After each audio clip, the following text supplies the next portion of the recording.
안녕하세요. 저는 신라 천년의 고도 경주에서 23년째 인공신장실을 운영하고 있는 이춘식입니다. 오늘 제가 인공신장실 투석 환자들 대상으로 수분 조절에 대해서 이야기하고자 합니다. 즉, 물 관리죠.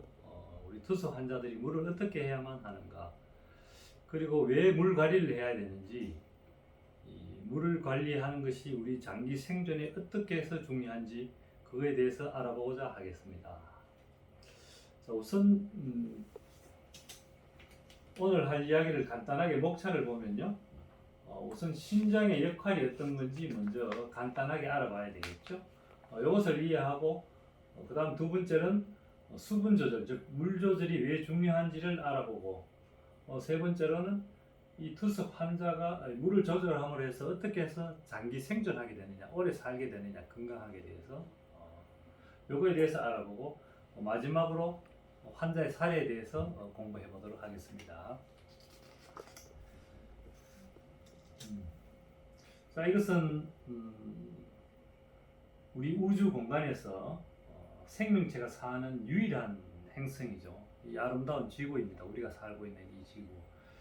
이 지구도 보면은 산이나 바위라든지 나무, 모래 이런 많은 그런 것들이 있는 거지만 실제로는 거의 70%는 다 물로 이루어져 있습니다. 그리고 이 옆에 있는 우리 인간을 볼까요? 인간도 근육이라든지 뼈라든지 머리카락이라든지 이런 것들이 되게 많은 것 같지만 실제로 그런 것들은 30% 정도이고 지구와 마찬가지로 거의 70%가 물로 되어 있습니다. 심지어 우리가 먹는 과일 같은 경우는 90% 이상이 물이기도 합니다.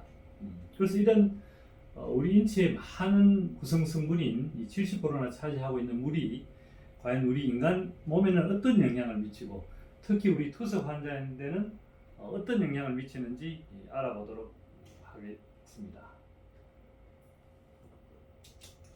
자, 우선 신장의 역할에 대해서 우선 간단히 한번 알아볼까요? 신장이라 하는 것은 우리 양쪽 옆구리에 주먹 크기만하게 두 개가 있습니다.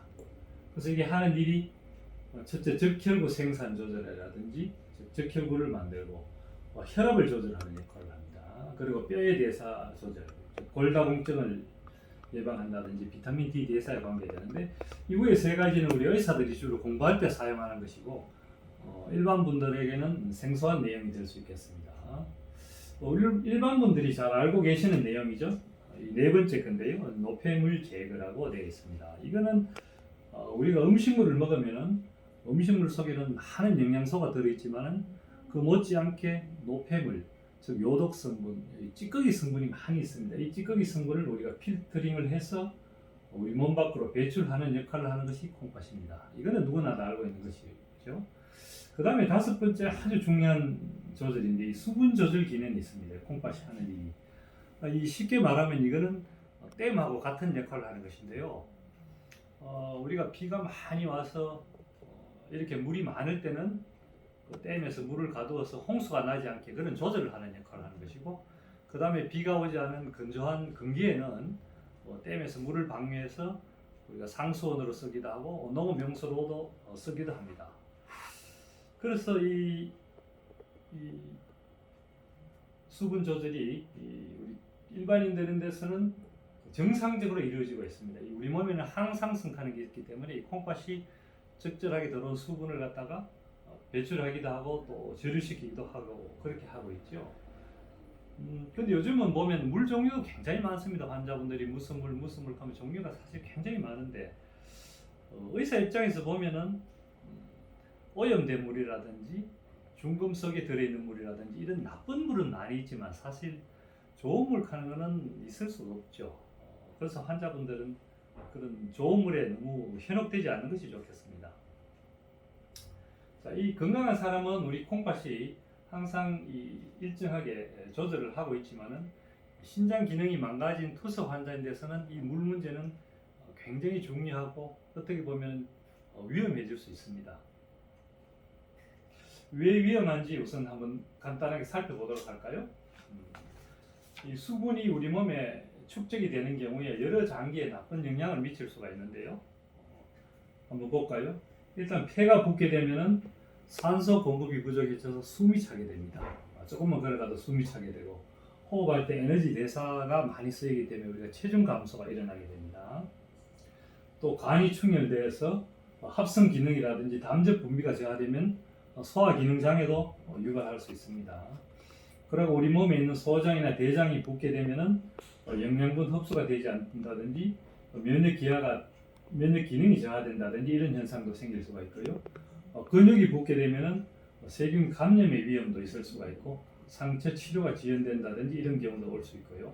마찬가지로 콩팥이 붓게 되면 빈혈이라든지 신장 기능이 떨어질 수가 있는데요. 역시 뭐니 뭐래도 이 수분 조절이 되지 않으면은 제일 중요한 문제는 심장이 고무풍선처럼 이렇게 커질 수 있다는 것입니다.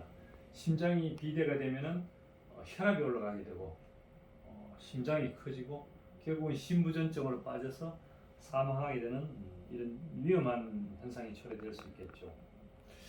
우리 인간은 누구나도 무병장수의 꿈이 있습니다. 건강한 사람이든 투수 환자든 병에 걸리지 않고 오래 사는 것이 꿈인데요.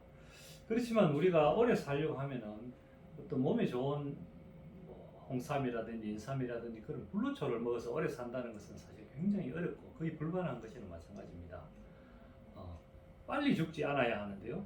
병에 걸려서 빨리 죽지 않으려고 하면은 우리 사람들이 왜 사망하는지, 왜 죽게 되는지 그걸 먼저 한번 알아봐야 되는데요. 자, 우리 한국 사람이 여러 나온 통계인데요. 최근에 우리가 병에 걸려서 왜 죽는지 우선 이거를 먼저 한번 간단하게 한번 살펴보도록 하겠습니다. 저희들이 그 부고를 받고 병원에 문상을 가게 되죠. 문상을 가게 되면은 이제 인사를 하고 왜 어떻게 돌아가셨습니까? 이렇게 물어보면은 집에서 서서히 늙어서 연세 드셔서 조용하게 주무시듯이 돌아갔다 합니다. 이게 사실 제일 좋은 죽음인데 이걸 우리가 수를 다했다 합니다. 즉 생명, 하늘로부터 물려받은 자기의 생명을 다하고 돌아가신 거기 때문에 우리 인간이 누구나 다 원하지만 사실 이렇게 할 수 있는 사람은 30% 정도밖에 되지 않죠. 나머지 70%는 우리가 숙환, 쉽게 말해서 질병에 걸려서 돌아가게 되는데요. 그 70%의 질병이 어떤 것이 있는지 한번 볼까요? 역시 우리 예상대로 가장 많은 것은 암입니다. 암. 1등이 암이고 특히 이 암은 보면은 1983년부터 2020년까지 통계해 보면은 80년도에는 우리가 그렇게 많이 높지는 않았는데 이 최근에 들어서 점점 많이 증가합니다. 현대에 들어서 현대의학이 발전해서 암 치료에 획기적인 발전을 했다고 하지만 실제로 죽는 원인은 거의 대부분 우리가 암으로 사망하는 걸 알 수 있습니다. 근데 이 암은 사실 우리가 예방을 할 수가 없죠. 예방은 불가능하고 조기에 발견해서 빨리 치료하는 것이 살아남는 가장 좋은 방법인데요. 그래서 우리가 병원에 오셔서 위내시경 검사를 한다든지 초음파 검사를 한다든지 CT 촬영을 해서 조기 검진을 하는 것이 가장 중요한 게 되겠죠. 그 다음에 두 번째 많은 것이 심장질환입니다. 우리가 물어보면 심장마비로 돌아가셨다 하는 말은 종종 많이 듣게 되죠. 심장마비고 세 번째는 폐렴입니다. 병원에 입원해서 오는 폐렴인데 폐렴은 과거에는 굉장히 낮았는데 최근 들어서 많이 계속 증가하고 있습니다. 그 다음이 뇌혈관 질환, 우리가 많이 들어보셨죠. 뇌졸중, 쉽게 말해서 중풍으로 돌아가셨다 하는 말을 많이 듣습니다. 결국 이 네 가지 원인이 사망하게 되는 가장 많은 원인인데 이 네 가지 안에 들지 않도록 우리가 노력해야 되겠죠. 자, 이것은 우리가 일반인을 상대로 해서 우리가 조사했는 것인데요. 그러면 우리 인공심장질 혈액 투석 환자는 어떤지 한번 비교를 해보도록 하겠습니다. 자, 어떨까요? 자, 일반인을 우리가 도표를 봤습니다. 역시 아까 암이 제일 많다고 했죠. 근데 우리 투석 환자는 어떻습니까? 불과 암으로 사망하는 경우는 5% 정도밖에 안 됩니다. 폐렴이라든지 이런 것들은 비슷하죠. 뇌혈관 질환 이런 것들은 다 비슷비슷합니다. 일반인과 제일 큰 차이가 뭡니까? 이 노란색으로 표시되어 있는 심장질환이죠. 심장질환. 이 심장질환으로 거의 36%에서 사망하고 이 원인 미상이 25%로 나오는데 이 원인 미상은 우리가 집에서 갑자기 돌아가신 경우입니다. 집에서 갑자기 돌아가셔서 우리가 병원에 오면은 병원에서는 전부 다 원인 미상으로 이렇게 진단서를 끊어두고 그렇게 다 처리하게 됩니다. 그렇지만 우리 의사들 입장에서는 집에서 갑자기 돌아가시는 경우를 우리가 심장돌연사라고 하는데 그건 사실 심장병입니다. 심장마비 말고는 집에서 갑자기 돌아가실 일이 없죠. 그렇지만 병명은 이렇게 원인 미상으로 처리되는데요. 실제로 이걸까지 다 합치면은 거의 60% 정도가 심장병으로 우리가 사망한다 하는 걸 알 수 있는데요. 미국이라든지 유럽 같은 데는 우리 한국보다 심장 질환으로 사망하는 경우가 10% 정도 더 높습니다. 그래서 실제로 한 이게 45% 정도가 심장 질환으로 돌아가시는데, 미국 같은 경우는 그러면은 심장 질환으로 돌아가시는 경우가 거의 한 70% 이상이 심장으로 돌아가시게 되겠죠. 이 일반인하고 투석 환자의 심장 질환으로 돌아가시는 분들이 조금 차이점이 있습니다. 어떤 차이점이 있는가 한번 볼까요? 일반인 환자는 우리가 흔히 말하는 심근경색증, 심장으로 가는 혈관이 좁아져서 심장마비를 일으키는 경우가 많습니다. 그래서 우리 옆에 주위에서 보면은 심장혈관이 좁아져서 스텐트 철망을 넣어서 넓히는 수술을 했다 하는 이야기를 많이 들어보셨을 겁니다. 이런 것들이 주로 사망의 원인이 되는데 반해서요, 우리 투석 환자들은 전혀 다릅니다. 사망하는 경우가 심부전적, 즉 심장이 풍선처럼 늘어나서 사망하는 경우가 대다수입니다. 그 다음에 심장판막증, 심장 안에 있는 판막이 헐거워지거나 좁아져서 사망하게 되는 경우죠. 부정맥, 부정맥도 마찬가지로 심장이 노화돼서 생기는 경우입니다. 심장이 늘어나서 노화가 되면서 부정맥이 와서 사망하게 되겠죠. 즉 일반인하고 우리가 투석 환자는 이렇게 심장 질환이 사망 원인이 차이가 납니다.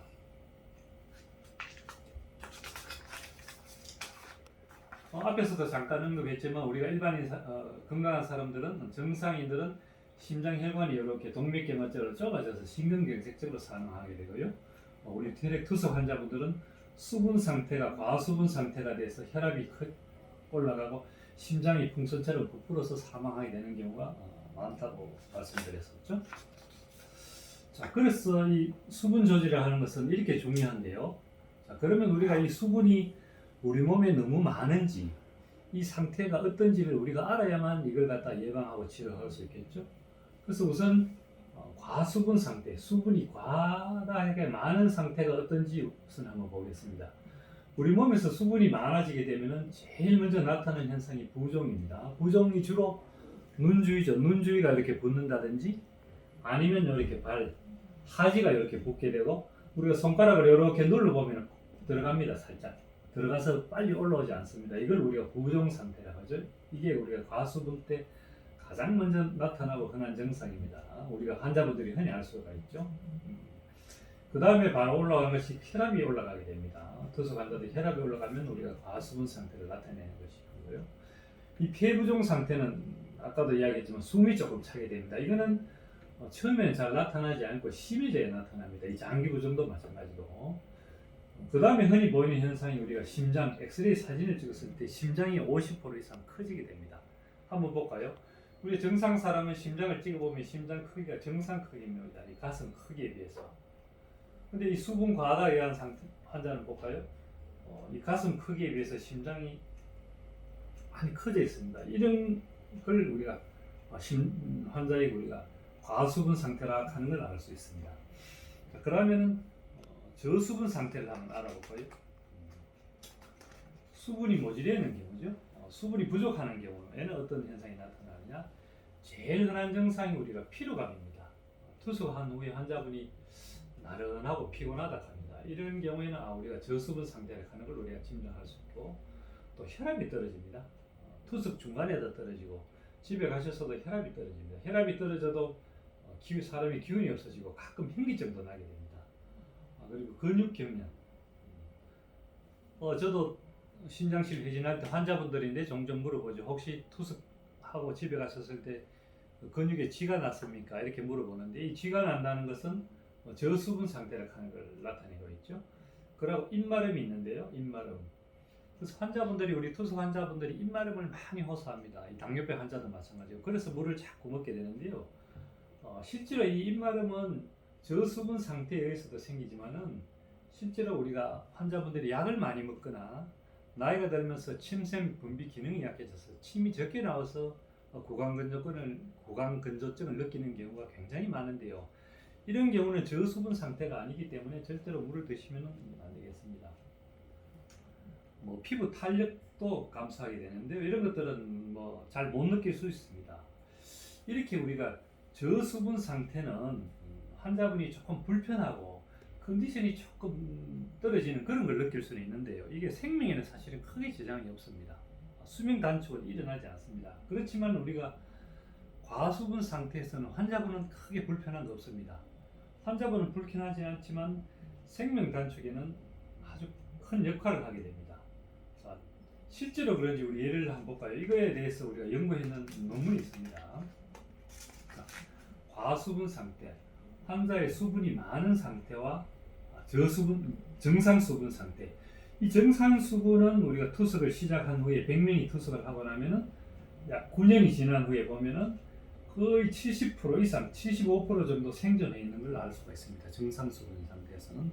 이 과수분 상태, 아까 우리 앞에서 보셨던 그런 상태에서 교정하지 않고 계속 혈액 투석을 시작했는 경우에는 9년 후에는 거의 한 20% 정도 환자만 살아남았다 하는 걸 알 수 있습니다. 이것만 봐도 우리가 과수분 상태가 얼마나 위험하다 하는 걸 알 수가 있겠죠.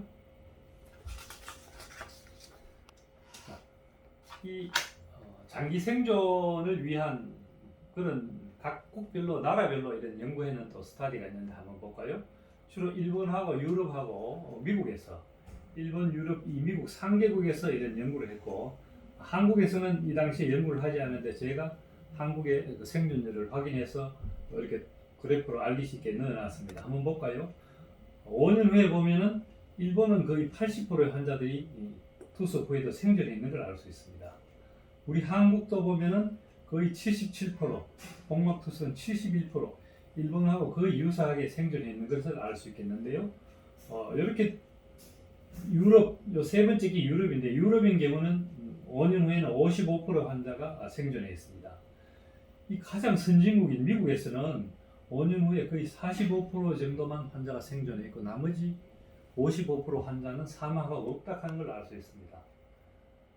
즉 이런 것만 봐도 우리 한국은 혈액 투석 치료에서는 굉장히 선진국이라 하는 걸 알 수 있죠. 그래서 지금 투석 받으시는 환자분들은 다니시는 클리닉을 믿고 다니셔도 전혀 문제가 없겠습니다. 자, 일본이 이렇게 장기 생존, 이렇게 투석 환자들이 오래 사는 이유가 특별히 있는가 한번 봤는데요. 다른 나라와 차이점이 몇 가지가 있었습니다. 혈액 투석 비율이 굉장히 높습니다. 97%, 3%의 환자만 복막 투석을 하고 있는데요. 미국이라든지 유럽 쪽에서는 거의 한 80%에서 85% 정도 혈액 투석을 하고 15%에서는 복막 투석을 하고 있습니다. 한국에서도 거의 한 88%에서 90% 정도 혈액 투석을 하고 한 10%에서 12% 정도는 복막 투석을 하고 있는 실정입니다. 그리고 동정맥류 사용률인데요. 혈액 투석을 처음 시작할 때 동정맥류를 만들어 놓는 경우는 일본 환자들은 거의 90% 정도가 이 동정맥류를 만들고서 투석을 시작하는 데 비해서 미국이나 유럽 쪽에서는 한 30%에서 50% 정도 환자만 혈관 통로를 만든 후에 투석을 실시하고 있죠. 이것만 보더라도 일본 환자들은 이미 혈액 투석을 하기 전에 병원에 일찍 방문하셔서 의사의 말을 듣고 동정맥류를 바로 만든다 하는 걸 알 수가 있습니다. 투석 시간도 일본은 다른 나라에 비해서 좀 긴데요. 최소 4시간에서 5시간 정도 투석을 하는 걸로 나와 있는데 미국은 평균 한 3시간 30분 정도 이렇게 투석을 하는 걸로 되어 있습니다. 우리나라 한국은 지금 4시간 하는 걸로 되어 있죠. 4시간. 그래서 투석 시간이 조금 더 긴 것이 아무래도 유리하게 되어 있습니다. 그리고 의료보험 제도도 사실 많이 차이가 나는데 일본 같은 경우는 투석 환자들은 100% 전액 국가 부담이기 때문에 그 병원에 오는데 아주 접근성이 좋습니다. 한국 같은 경우는 우리가 90% 국가에서 보조를 해주고 10%가 환자 부담으로 되어 있습니다. 그렇지만 뭐 미국이라든지 유럽 같은 데는 사보험이기 때문에 각 나라마다 이런 형편이 상당히 다른 거로 되어 있습니다. 이런 것도 아마 생존율을 조금 차이나게 하는 것이 아닌가 이렇게 생각하고 있습니다.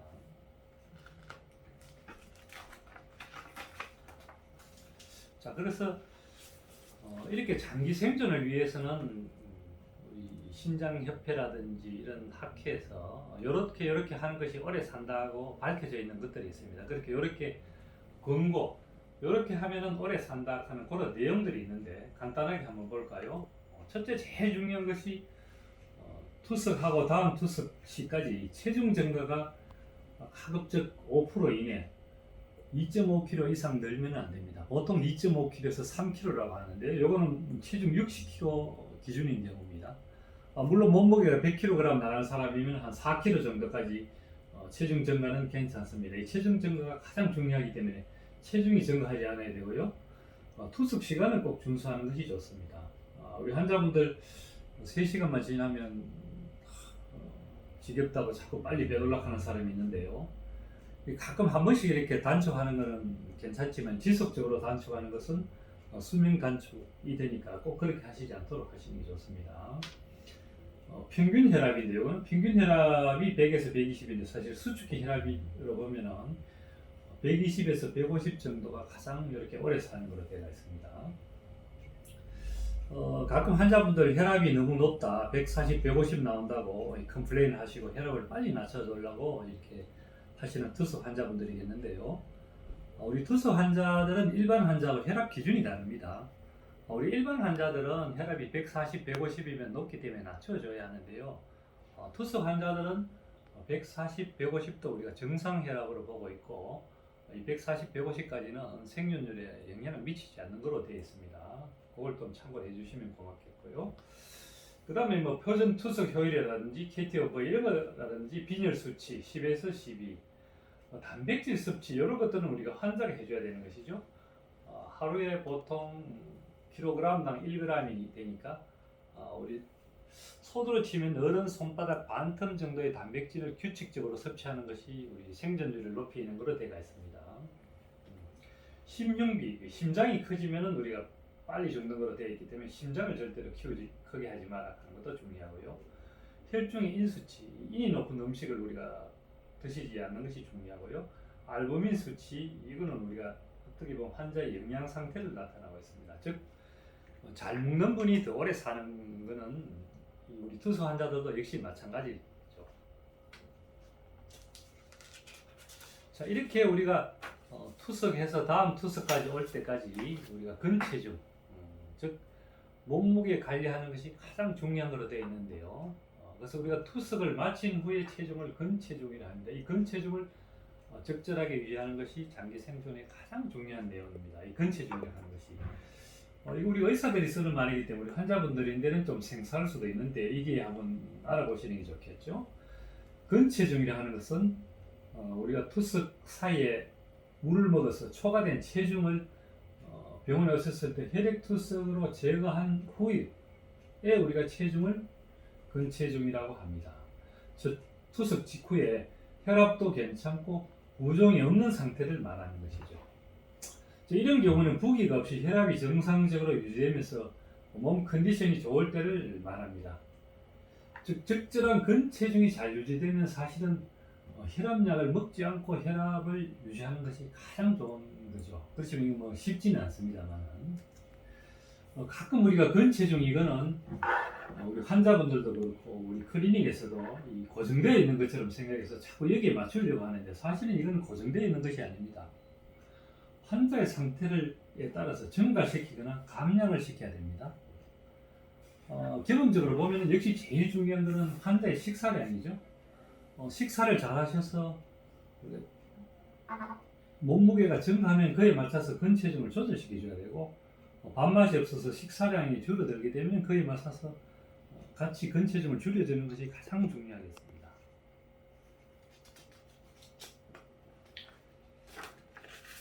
자, 근체중을 감소시켜서 우리가 혈압을 감량시키는 경우를 한번 볼까요? 이 스타디에서도 연구에서도 보면은 근체중을 감량시키면서 혈압이 거의 150에 있던 혈압이 혈압약을 첨가하지 않는데도 거의 130 이하로 130까지 떨어지는 걸 우리가 쉽게 확인할 수 있습니다. 즉, 투석 환자가 혈압이 있을 때는 근체중을 감량시켜서 환자가 견딜 수 있을 때까지 감량시키는 것이 가장 중요하고 좋은 방법인 것으로 되어 있습니다. 즉, 혈압이 높을 때는 우리가 혈압약을 추가하는 것은 쉽습니다. 환자분들도 혈압이 높으면 자꾸 혈압약을 추가하도록 하고 심지어 우리 병원에서도 혈압이 높으면 자꾸 혈압약을 주는데 이것은 두 번째 방법이죠. 먼저 근체중 감량을 시키는 것이 먼저 중요하겠습니다. 체중을 감량을 시킨 후에도 혈압이 떨어지지 않으면 그때 써야 우리가 혈압약을 추가해야 되는 것이고요. 반대로 혈압이 너무 낮을 때는 체중을 높이는 것이 아닙니다. 혈압약을 먼저 감소시킵니다. 혈압약을 감소시켜서도 저혈압이 개선되지 않으면 그때서 근체중을 정량시키는 것이 정확한 방법이 되겠죠.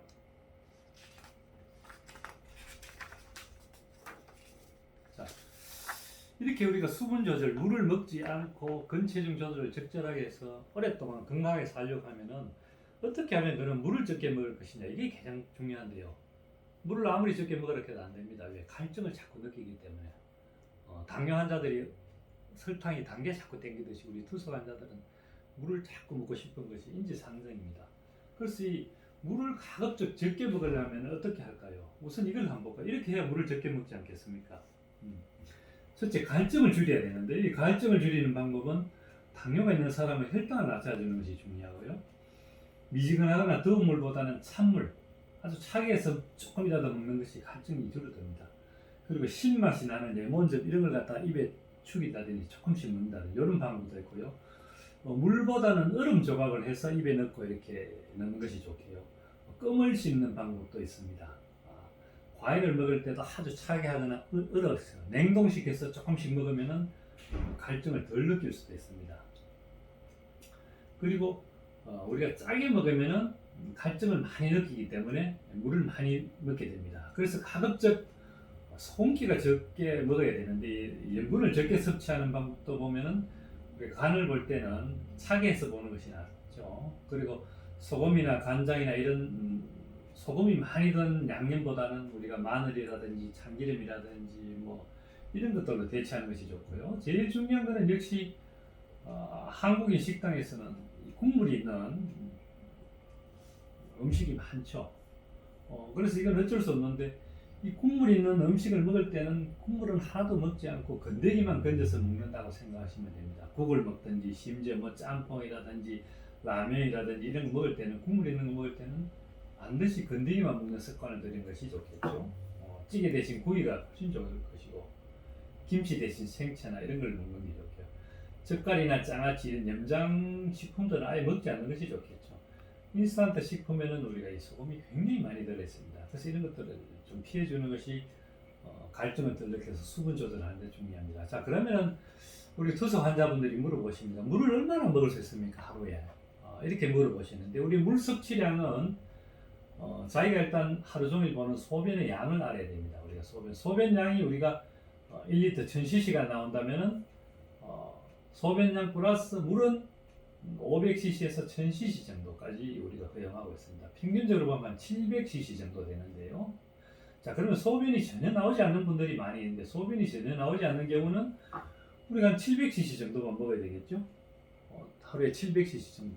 하루에 700cc 정도만 먹을 것 같으면은 약 먹을 때 외에는 물을 먹지 않으셔야 됩니다. 요거를 꼭 기억하셔야 됩니다. 우리 투석 환자들 소변이 나오지 않는 분들은 약을 먹을 때만 물을 먹습니다. 밥 먹을 때는 절대 수분 섭취를 하시면 안 되겠습니다. 자, 지금까지 우리가 이 장기 생존을 위해서 수분 체중 조절하는 것들을 몇 가지 좀 알아봤는데요. 그럼 실례를 한번 보도록 하겠습니다. 저희 병원 케이스를 가지고 제가 한번 보여드리겠는데요. 이분은 39세 된 젊은 여자분입니다. 투석한 지는 한 5년 정도 지났고요. 체중이 37kg, 굉장히 조금 호리호리하신 분이고 왜소하신 분인데요. 혈압이 145에 80, 우리 투석 환자 기준으로 보면 거의 정상으로 볼 수 있습니다. 정상으로 볼 수 있는데 혈압약을 그런데 3개나 먹고 있습니다. 1개, 2개, 3개. 이것도 우리가 흔히 아는 많이 쓰는 혈압약을 3개 먹고 있습니다. 이 젊은 나이에 비해서 혈압약을 많이 먹고 있죠. 이분은 다른 병원에서 한 5년 정도 투석을 하시다가 우리 병원에 처음 왔을 때 8월 29일에 처음 왔을 때 제가 찍은 사진이거든요. 근데 이분은 과수분 증상이 없습니다. 쉽게 말해서 눈이 부었는 것도 없고 숨이 차다든지 이런 것도 없고요. 이 과수분 증상이 전혀 없는 그냥 평범한 정상 상태였습니다. 근데 사진을 찍어서 제가 보니까 이 환자분의 심장이 이렇게 보면 커져 있습니다. 가슴 길이가 253mm에 비해서 심장 크기가 150mm, 심흉비가 우리가 0.5를 넘으면 안 되는데 0.6. 일견에서 봐도 우리가 사진상에 이 중간에 있는 심장이 커 보입니다. 그래서 이분은 과수분 증상이 없지만은 제가 봐서는 과수분 상태로 판단을 하고 근체중을 줄이기 시작했습니다. 보통 우리가 근체중을 줄이면은 일주일에 뭐 500g씩 이렇게 막 빼버리는데 이분은 워낙 체격이 적게 나가신 분이기 때문에 그리고 증상이 없기 때문에 제가 2개월에 걸쳐서 서서히 2달 후죠. 2개월에 걸쳐서 서서히 1kg만 줄였습니다. 체중이 37kg에서 36kg죠. 자, 1kg를 줄였는데 2개월에 사진을 찍어보면 어떨까요? 보면은 심장 크기가 완전히 정상으로 됐습니다. 그렇죠. 그리고 보면 혈압도 140에 80, 딱 좋은 혈압으로 떨어졌죠. 그리고 혈압약을 이분이 3개나 먹고 있었는데 혈압이 떨어져서 혈압약도 이거 약한 거, 제일 약한 거 우리 1개만 먹었습니다. 1개만 먹어도 혈압이 조절 잘 되는 걸 알 수 있죠. 자, 환자분들 어느 분이 더 오래 살까요? 우리가 앞에서 공부하셨듯이 이 상태로 지나가면 몇 년 지나지 않아서 이분은 심장병으로 사망하게 될 가능성이 아주 높습니다. 이 상태로 지내야 되겠죠? 자, 다음 환자 사례를 한번 볼까요? 이분은 조금 특이하시다면 특이하시고 우리가 보기 힘든 케이스인데요. 연세는 73세, 집에 나이 우리 73세 여자분이고 총 투숙 기간이 40년 이상 됐습니다. 이게 아마 제가 알기로도 일본에도 기록을 세운 분이 투숙을 가장 오래 하시는 분이 한 40년쯤 된다는 이야기를 예전에 한번 들은 적이 있는데 우리 한국에서도 이렇게 40년 이상 투숙을 하신 분이 있는지 제가 궁금합니다. 혹시 다른 클리닉에서도 이렇게 오래 투숙하신 분이 있으면 좀 알려주시면 감사하겠습니다. 이분은 신장 결핵으로 투숙을 하게 됐는데 예전에는 혈액 투숙을 하다가 한 30년 전부터 혈액 투숙으로 바꾸신 분이죠. 한 몇 년 전까지는 건강했는데요. 최근에 들어서 한 몇 년 전부터 심방세동이 와서 조금 아직은 조금 고생을 하고 있는 그런 분이시죠.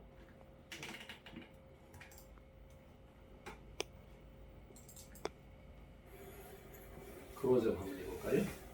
안녕하세요. 오늘 컨디션 어떠세요? 좋아요. 투숙을 되게 오래 하셨는데 얼마 동안 하셨어요, 총? 한 40원 1년. 되게 오래 하셨는데 음식 조절은 어떻게 하세요? 음식은 그냥 소식합니다.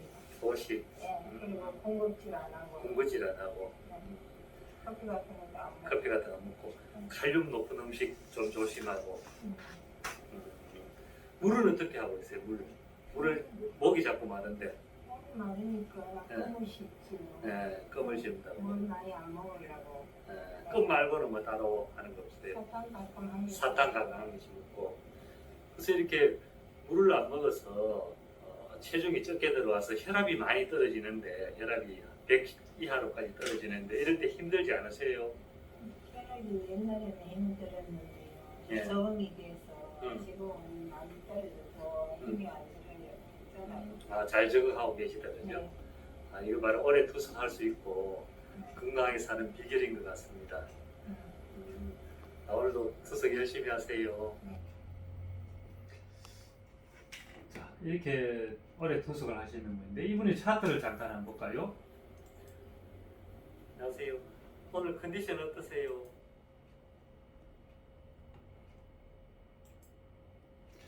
자, 이분의 차트입니다. 혈액 투석 기록지인데요. 한번 볼까요? 우선 심장 크기를 보면은 거의 정상에 가깝습니다. 물론 그 심방세동이 있지만요. 이분은 투석할 때마다 혈압이 거의 100을 넘어가지 않습니다. 혈압이 보면 90, 뭐 심지어는 70, 뭐 이렇게까지 떨어지는데요.